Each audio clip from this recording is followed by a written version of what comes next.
এইবার ঈদ শেষ হয়ে গেল, আমাদের দাওয়াত যেন এখনো শেষই হচ্ছে না। সেদিন চলে গিয়েছিলাম মেজো ফুপিদের বাড়ি থেকে ঘোরাঘুরি শেষ করার পর চলে গিয়েছিলাম হচ্ছে বড় ফুপিদের বাড়িতে। তাদের বাসার ছাদ থেকে এত সুন্দর সুন্দর তেঁতুলগুলো তোলা যায়, আর এই তেঁতুলগুলো একদম দেশি, যার কারণে খেতে অনেক বেশি মজা লাগছিল। টক মিষ্টি এরকম তেঁতুলগুলো খেতে আমার অনেক বেশি পছন্দ। আর এগুলো আমরা নিজেরাই হচ্ছে গাছ থেকে পেরে পেরে তারপর তুলে নিচ্ছিলাম। এখানে তো আমরা সবাই ছিলাম, সবাই মিলে এরকম তেঁতুল কুড়িয়ে নিয়ে হচ্ছে এগুলো খাওয়ার কিন্তু মজাটা অনেক আলাদা। এখানে কিছু ছিল একদম কাঁচা, আবার অনেকগুলো ছিল একদম টসটসে পাকা। তো এগুলো সবগুলো আনার পর আমি ভাবলাম যে হচ্ছে বাসায় নিয়ে আচার বানাবো, যার কারণে সবাই মিলে এখানে হচ্ছে বসে বসে আমরা তেঁতুলগুলো ছুলিয়ে নিচ্ছিলাম। ভেবেছিলাম ফার্স্টে যে বাসায় নেওয়ার পরে এগুলো ছুলিয়ে তারপর রেডি করব, বাট ফুপি বলছিল যে না, এখান থেকেই হচ্ছে সবাই মিলে রেডি করে দেওয়া যাবে, তাহলে কাজটা করতে একটু বেশি ইজি হবে। তো সে কারণে বাট আজকে আনার পর আসলে আমার এখন পর্যন্ত আচারটা বানানো হয়নি, বাট ভাবছি যে খুব শীঘ্রই তেঁতুলের আচারটা বানিয়ে ফেলবো, কারণ এই তেঁতুলটা খেতে এমনিতে এতটা মজা, এটা দিয়ে আচার বানালে অনেক বেশি মজা লাগবে। আর আপনাদের যদি এই ভিডিওটা দেখে কারো মুখে জল চলে আসে, তাহলে কিন্তু আমার কিছু করার নেই। আমাদের মতো হচ্ছে গাছ আছে, তারা এখনই যে চটজলদি পেরে নিয়ে আসুন, আর হচ্ছে এরকম মজা করে সবাই মিলে একসাথে বসে খান। আর ঈদের দ্বিতীয় দিনে চলে গিয়েছিলাম ফুপি শাশুড়ির বাড়িতে ঘুরতে। আর তার বাড়িতে যাওয়ার কথা, আমাদের বিয়ের কিন্তু প্রায় 1 বছর হয়ে গেল, এখন পর্যন্ত যাওয়া হয়নি। অনেকবার দাওয়াত দিয়েছে। আজ হচ্ছে তাদের বাড়িটা যে অনেক সুন্দর, এই কথা হচ্ছে অনেকের মুখেই শুনেছি, অনেকেই প্রশংসা করেছে, কারণ তাদের বাড়ির পাশেই রয়েছে ভীষণ সুন্দর সুন্দর কিছু প্রাকৃতিক সৌন্দর্য দেখার সুযোগ, যেগুলো হচ্ছে আমার অনেক বেশি ভালো লাগার একটা জায়গা। যার কারণে হচ্ছে সবাই সাজেস্ট করেছিল যেন আমরা সেখানে ঘুরতে যাই। তো সে কারণে হচ্ছে চলে গিয়েছিলাম আমরা হচ্ছে তাদের বাড়িতেই ঘুরতে। সেখানে আমরা মোটামুটি হচ্ছে 4-5 ঘন্টার মতো ছিলাম। গিয়েছিলাম হচ্ছে দুপুরের দিকে আর চলে এসেছিলাম সন্ধ্যার পরে। আমাদের সময়টা এত বেশি সুন্দর কেটেছিল, আপনারা হয়তো ভিডিওতে দেখেই বুঝতে পারছেন যে আমি অনেক বেশি খুশি ছিলাম সেই দিনটাতে। আর আসলে ওনাদের বাড়িটা অনেক বেশি সুন্দর ছিল। আর যাওয়ার পর তো আমার ফুপি হচ্ছে আমাদের সবার জন্যই মাটির চুলাতে রান্না করেছিল। প্রত্যেকটা খাবার অনেক বেশি মজার হয়েছিল। আর আমি হচ্ছে সব সময় দেখা গিয়েছে যে রোস্ট, তারপর হচ্ছে গরুর মাংস, এগুলো মানে গ্যাসের চুলায় যে রান্নাগুলো করা হয় সেগুলোই খেয়েছি, বাট এই ফার্স্ট টাইম হয়েছে যে এই রোস্ট গুলো হচ্ছে মাটির চুলাতে করা, আর এটা টেস্ট অনেক বেশি ভালো হয়েছিল। আমি তো চিন্তা করেছি নেক্সট টাইম গেলে ফুপির হাতের এই রেসিপিগুলো আমি অবশ্যই নিব। তো যাই হোক, আমরা দুপুরে খাবার দাবার শেষ করে চলে গিয়েছিলাম এই পুকুর পাড়ের সাইডটাতে বসে কিছু সুন্দর সুন্দর ফটো সেশন করার জন্য। যেহেতু আমি সুন্দর একটা শাড়ি পরে গিয়েছি, আর যেহেতু নতুন বউ তো অবশ্যই শাড়িটাই পরে যাওয়া উচিত, যার কারণে হচ্ছে সেদিন শাড়ি পরেছিলাম। আর এটা হচ্ছে আমার ফুপু শাশুড়ির ছোট ছেলে, আই মিন আমার একটা ছোট দেবর। যাই হোক, আর এটা হচ্ছে আমার চাচাতো ননদ। আমরা সবাই মিলে অনেক বেশি মজা করেছিলাম, আর আমরা হচ্ছে সবাই মিলেই হচ্ছে ঘুরতে গিয়েছিলাম। দিনটা অনেক বেশি সুন্দর ছিল আমাদের সবার জন্যই। যাই হোক, আজকের এই ছোট্ট ব্লগটি তোমাদের সবার কাছে কেমন লেগেছে অবশ্যই আমাকে কমেন্ট। ঈদ মোবারক সবাইকে, সবাইকে ঈদের অনেক অনেক শুভেচ্ছা জানিয়ে আজকের ব্লগটি শুরু করছি। আমি জানি আমি হচ্ছে মনে হয় সবার লাস্ট যে কিনা তৃতীয় দিনে আর কি ব্লগ আপলোডের সুযোগ পেয়েছি। আসলে ঈদের দিন থেকে শুরু করে তার পরবর্তী 2 দিন অনেক অনেক দাওয়াতে ছিলাম, আর অনেক ঘোরাঘুরি, খাওয়া দাওয়া সবকিছু মিলিয়ে ভিডিও আপলোড করা প্লাস হচ্ছে ভিডিও এডিট, আমি আসলে ভিডিও নিয়ে বসারই সুযোগ পাইনি, যার কারণে আপনাদের সাথে শেয়ার করা হয়নি। তো ফাইনালি হচ্ছে একটু সুযোগ পেলাম, তো ভাবলাম যে চাঁদ রাত থেকে ভিডিও আপলোডটা করব, কারণ হচ্ছে অনেক অনেক ভিডিও জমে আছে, অনেক সুন্দর সুন্দর মেমোরিজ গুলো আপনাদের সাথে শেয়ার করব। এটা ছিল ঈদের দিন সকালের ছোট্ট কিছু ক্লিপস। আমি হচ্ছে ঘুম থেকে ওঠার পরেই দেখি সে হচ্ছে নামাজে যাওয়ার জন্য রেডি হয়ে গেছে। আসলে ঈদের দিন সকালে সে খুব ভোরে ঘুম থেকে উঠে, প্রায় 4টা 4:30টার দিকে উঠে দেন হচ্ছে নামাজে যায়, তারপর কবর জিয়ারতের জন্য যায়, এরকম আর কি হচ্ছে এই সাইটের নিয়ম। তো ও হচ্ছে এরকম যায়, বাট আমি আবার এত সকালে উঠতে পারিনি সেদিন। তো আমি ওঠার পর দেখলাম ও হচ্ছে রেডি হয়েছে, তো তখন কিছু ক্লিপস নিয়েছিলাম, তারপর চলে গেছিলাম রান্না বান্না করতে। তো রান্না শেষ করে এসে ফ্রেশ ট্রেশ হয়ে সুন্দর একটা শাড়ি পরেছিলাম। এই শাড়িটা ওর ভীষণ পছন্দের, আর ও আমাকে হচ্ছে সিলেক্ট করে দিয়েছিল যেন এই শাড়িটা পরি। তো আমি হচ্ছে প্ল্যান করেছিলাম ও নামাজ থেকে আসার পরে দেখবে যে আমি খুব সুন্দর করে রেডি শেডি হয়ে বসে আছি, কিন্তু যেরকম আমরা কল্পনা করি সেরকম তো আর বাস্তবে হয় না। তো আমি হচ্ছে অর্ধেক রেডি হওয়ার পরেই দেখি হচ্ছে চলে এসেছে নামাজ থেকে। তো কি আর করার, তারপর হচ্ছে আর ওইভাবে সুন্দর করে রেডি হওয়ার সুযোগ পাইনি। তো হচ্ছে আমাকে সালামি দিয়ে খাবার দাবার খেয়ে বাইরে চলে যায়। দেন হচ্ছে উপরে এসে আমি আর আমার ননদ মিলে সুন্দর করে রেডি হই। তারপরেও হচ্ছে আমার সাথে বেশ কিছুক্ষণ সময় দিল। তো আমার ননদ আর আমি মিলে দুজনে হচ্ছে সুন্দর সুন্দর কিছু ভিডিও ক্লিপস নিচ্ছিলাম। আর ঈদের দিন সকালে কিন্তু বৃষ্টি বৃষ্টি ছিল, আর আমাদের দেশের প্রায় সব জেলাতেই একই অবস্থা ছিল। সে কেন জানি না আমার সেদিন আর কি শাড়ি পরার প্ল্যানও ছিল আর ভালো লাগছিল, যার কারণে পরেছিলাম।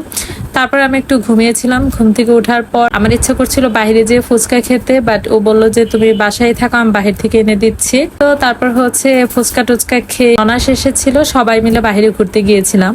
স্পেশাল দিনের একটা হচ্ছে ব্লগ করে রেখেছিলাম, বাট তোমাদের সাথে ওইভাবে আপলোড করার সময় পাইনি। আর যেহেতু হচ্ছে একদম শেষের দিকে রমজানের বার্থডে প্রোগ্রামটা করেছিলাম, যার কারণে হচ্ছে এখন রমজানের এত এত কাজের মাঝখানে ব্লগ এডিট করে আপলোড করার একেবারে ইচ্ছে করছিল না, যার কারণে আর তোমাদের সাথে শেয়ারও করা হয়নি। তো আজকে মনে হলো যে একটা সুন্দর করে ব্লগ এডিট করে তোমাদের সাথে আপলোড করাই যায়। কারণ হচ্ছে যেহেতু ঈদের সময় আমরা অনেক ঘোরাঘুরি করেছি, তখনও শান্তিমতে কোনো আসলে আপলোড করা হয়নি, তো সে কারণে আর কি। তো এখানে আমরা সবাই একসাথে ইফতার করছিলাম, প্লাস হচ্ছে এখানে কেক প্লাস ক্যান্ডেল সবকিছুই রেখেছিলাম একটু হচ্ছে সুন্দর করে ভিডিও নেওয়ার জন্য, প্লাস তাকে একটু স্পেশাল ফিল করানোর জন্য আর কি এই ছোট্ট আয়োজনটা করা হয়েছিল। আর যেহেতু আমাদের টেবিলটা খুব একটা বড় না, যার কারণে হচ্ছে সবাই টেবিলে বসতে পারিনি। জাস্ট হচ্ছে আমরা আমাদের হচ্ছে ছোট ননদ দেওয়ার ওদের নিয়ে আর কি এখানে বসেছিলাম, আর বাকি সবাই হচ্ছে পাশের রুমে বসে খাওয়া দাওয়া করছিল, যার কারণে তাদের আর কোনো ক্লিপস আমার কাছে আর কি নেওয়া হয়নি। কারণ দেখা যায় যে ইফতারের টাইম তো সবাই দেখা যায় একসাথেই খেতে বসে যায়, তো সে কারণে আর কি ব্লগ নেওয়া হয়নি। তো আমি হচ্ছে আগের দিন রাতেই খুব সুন্দর করে টেবিলটাকে একটু গুছিয়ে রেখেছিলাম। প্লাস দেখা যায় যে কোনো একটা প্রোগ্রাম করার আগে কিন্তু অনেক কাজ থাকে, একটা সুন্দর ডেকোরেশনের জন্য কিন্তু আগে থেকে অনেক প্ল্যানও করতে হয়। তো এটা খুব একটা আগে থেকে প্ল্যান করার সুযোগ পাইনি, জাস্ট ওকে রাতে হচ্ছে বার্থডে উইশ করার পরে মনে হলো যে এরকম কিছু একটা করা যেতে পারে। তো সে কারণে হচ্ছে আমি রাতে কিভাবে সাজাবো বা কীরকম হচ্ছে টেবিলটাকে ডেকোরেট করলে ভালো লাগবে এরকম একটু প্ল্যান করে রেখেছিলাম। আর সেহরির পরে হচ্ছে একটু সাজিয়ে রেখেছিলাম। আর আমাদের রান্না বান্নার জায়গাটা যেহেতু হচ্ছে নিচতলায়, তো সে কারণে একদম দুপুর থেকেই সব কিছু করা শুরু করে দিয়েছিলাম। ফার্স্টে আমি কেকটা বানিয়ে নিয়েছিলাম সুন্দর করে, আর ডেকোরেশনটা আমি পরে করেছিলাম, মানে বেসিক যে কেকটা সেটা আগে বানিয়ে রেখেছিলাম। দেন ওর জন্য হচ্ছে বিরিয়ানি প্লাস ইফতার আইটেম হালিম এরকম আর কি টুকটাক কিছু যা ওর পছন্দ। আর তার আগের দিন আমি আইসক্রিমটাও বানিয়ে রেখেছিলাম। তো এখানে আমরা সবাই মিলে বসে খাবার দাবার খাচ্ছিলাম আর অনেক অনেক গল্প করছিলাম। আর সেদিনের ওয়েদার এত বেশি সুন্দর ছিল, যদিও দুপুরে রান্নার পরে সব কিছু যখন রান্নাবান্না শেষ আমরা 3 তলায় উঠাবো, তখন দেখলাম বেশ বৃষ্টি নেমেছিল, যার কারণে একটু টেনশন লাগছিল যে কারেন্ট না থাকলে কেমন হবে। তো তারপরে আবার যখন ইফতারের টাইম হয়ে গেল, তখন দেখলাম আস্তে আস্তে সব কিছুই ঠিকঠাক হয়ে যাচ্ছে, কোনো সমস্যা হয়নি পরবর্তীতে আর। তো এখানে আমরা ইফতার শেষ করে খুব তাড়াতাড়ি কেকটা কেটে ফেলেছিলাম, কারণ যেহেতু হচ্ছে ইফতারের পর প্রায় সবাই দেখা যায় একটু টায়ার্ড ফিল করে, যার কারণে আমরা লেট করিনি। এখানে জাস্ট খাবার দাবার শেষ করার পরেই কেকটা কাটি। আর এখানে হচ্ছে আইসক্রিমটা আনা হয়নি, সবগুলো আইটেম আনার পরে আইসক্রিমটা দেখা যায় যে স্কিপ করা হয়ে যায়, কারণ ইফতার করা প্লাস এই সব খাবার দাবার খাওয়ার সবার শেষে যেহেতু আইসক্রিমটা খাওয়া হয়। আর আমাদের ফ্রিজটা যেহেতু নিচতলাতে, যার কারণে আমি এখানে আগে আনিনি, যার কারণে ওই রকম সুন্দর করে কোনো ভিডিও নেওয়া হয়নি। বা সিঙ্গেলে দেখা যায় যে কাপল ক্যান্ডেল লাইট ডিনারগুলোতে ঠিক যেরকমটা হয় ওইভাবে ভিডিও নেওয়া হয়নি। তারপরে আরও সুন্দর সুন্দর কিছু ভিডিও আছে যেগুলো আমি এই ভিডিওতে আসলে অ্যাড করিনি, তো পরবর্তী কোনো ভিডিওতে তোমাদের সাথে শেয়ার করব। সেদিন তো আমার কাজকর্ম শেষ করতে করতে বেশ অনেক লেট হয়ে যাচ্ছিল, আমি তো বুঝতেই পারছিলাম না যে সব কাজকর্ম শেষ করে আমি কি সুন্দর করে শাড়ি টাড়ি পরে ভিডিও করতে পারবো কিনা, বা সবার সাথে আর কি অ্যাটেন্ড করতে পারবো কিনা, সুন্দর করে সাজুগুজু করে এই ব্যাপারটা নিয়ে একটু টেনশনে ছিলাম।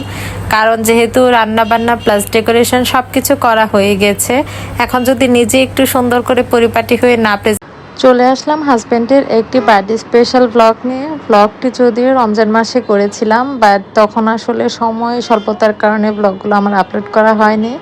তো এখানে হচ্ছে খুব সুন্দর করে ডেকোরেট করে আমি হচ্ছে আগে ক্যামেরাটা সেট আপ করে রেখে এসেছিলাম দূরে, বাট আমি খেয়ালই করিনি যে ভিডিওতে আসলে ওইভাবে আমাকে দেখাই যায়নি। আমি জাস্ট হচ্ছে এই ক্যান্ডেল জ্বালাচ্ছিলাম বা হচ্ছে কেক কাটার সময় একটু সামনের দিকে এসেছিলাম, যার কারণে আমাকে দেখা গিয়েছে। বাট যখন হচ্ছে আমরা সবাই দাঁড়িয়েছিলাম তখন আসলে ওইভাবে আমাকে ক্যামেরাতে ফোকাস করতে পারিনি, আর ক্যামেরা সেট আপটা আসলে আমার তখন হয়তো ওইভাবে ভালো হয়নি। আর এত তাড়াহুড়োর মধ্যে না আমি আসলে খেয়ালই করিনি যে ক্যামেরাতে আমাকে দেখা যাচ্ছে না। আমি তো ভিডিওটা ফার্স্টে দেখার পর আমার মনটা অনেক বেশি খারাপ হয়ে গিয়েছিল, বাট কি আর করার। তো এখানে হচ্ছে আমার হাজব্যান্ড মজা করে ফ্যানের উপরে হচ্ছে এই কালার পেপারগুলো রেখেছিল, তো আমাকে বারবার বলছিল যে ফ্যানটা দিয়ে আসো। তো আমি বারবার বলছিলাম যে ক্যান্ডেলগুলো তো তাহলে অফ হয়ে যাবে, যার কারণে ফ্যানটা দিয়ে দৌড়ে গিয়ে আমি ক্যান্ডেল অফ করতে গেছি।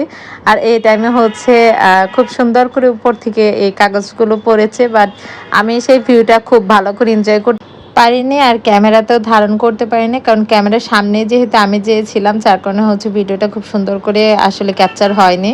তো যাই হোক, এখানে হচ্ছে আমার হাজব্যান্ড কেকটা কেটে ফার্স্টে আমাকে খাইয়ে দিচ্ছিল, বাট এটাও আসলে খুব সুন্দর করে আমি ক্যামেরাতে নিতে পারিনি, কারণ যেহেতু আমাকে এখানে দেখা যাচ্ছিল না। তো কি আর করার, যাই হোক ওদের ভাই বোনের খুব সুন্দর সুন্দর মোমেন্টগুলোই ক্যাপচার করা হয়েছে। আর এখানে অনেক ফানি একটা বিষয় হয়ে গিয়েছিল, মানে ওইটা হচ্ছে আমাদের ছোট চাচার বড় মেয়ে, তো সে খাইয়ে দিতে যেয়ে জাস্ট হুট করে পড়ে যায়।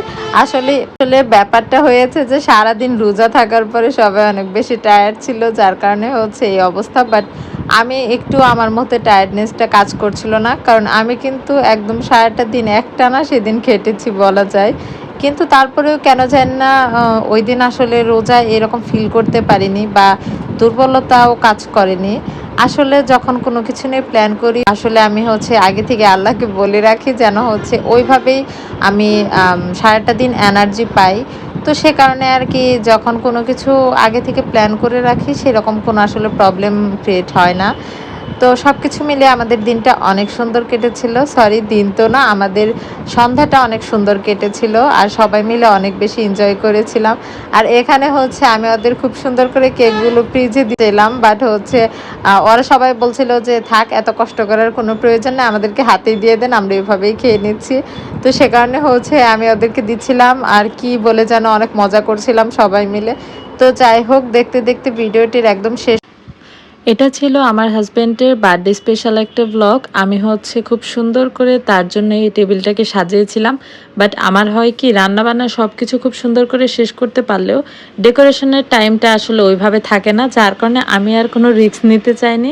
আমি হচ্ছে একটু একটু করে যখন ইফতার দেওয়া হয়েছিল তখনই কিছু ক্লিপস নিয়ে রেখেছিলাম, কারণ আমি জানি যখন সব কাজ শেষ হবে তখন দেখা যাবে ইফতারেরই টাইম হয়ে যাবে, তখন আসলে ওইভাবে আর আমার ফুল প্লেট সাজিয়ে ভিডিওটা নেওয়া হবে না। তো সে কারণে আমি আগেই কিছু কিছু করে একটু একটু করে ভিডিও নিয়ে রেখেছিলাম যেন আপনাদের সাথে একটু শেয়ার করতে পারি সুন্দর করে। দেন হচ্ছে যে এখানে তো দেখতেই পাচ্ছেন সেদিন বাহিরের ওয়েদারটা ভীষণ সুন্দর থাকলেও আমরা খুবই টেনশনে ছিলাম, কারণ দুপুরের পর থেকে আসরের আজান দিয়েছে, তারপর থেকে কারেন্ট একেবারেই ছিল না। আর কারেন্ট না থাকলে তো আসলে আমরা যেরকম সুন্দর করে ভিডিওগুলো নিতে চেয়েছি বা সুন্দর করে সব কিছু করার ইচ্ছে ছিল সেটা করা তো আসলে পসিবল হয়ে ওঠে না।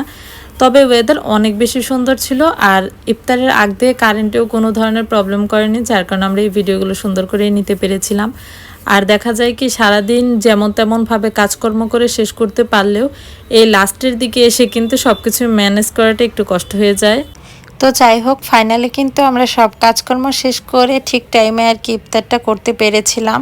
আর এই তো দেখতেই পাচ্ছেন আমরা হচ্ছে সবাই মিলে এখানে বসেছিলাম। এখানে আমি আমার হাজব্যান্ড ছিলাম, প্লাস হচ্ছে আমার দুই চাচার ছোট ছোট ছেলে মেয়ে, ওরাও হচ্ছে আমাদের সাথে এই টেবিলে বসেছিল। আর যেহেতু আমাদের এখানে স্পেসটা একটু কম, যার কারণে ফুল ফ্যামিলি সবাই মিলে এখানে বসা হয়নি, যার কারণে তাদের ভিডিও আসলে নেওয়া হয়নি। তো যাই হোক, সব কিছু মিলিয়ে দিনটা আমরা অনেক সুন্দর কাটিয়েছি। আর আজকের ব্লগটি আপনাদের কাছে কেমন লেগেছে কমেন্ট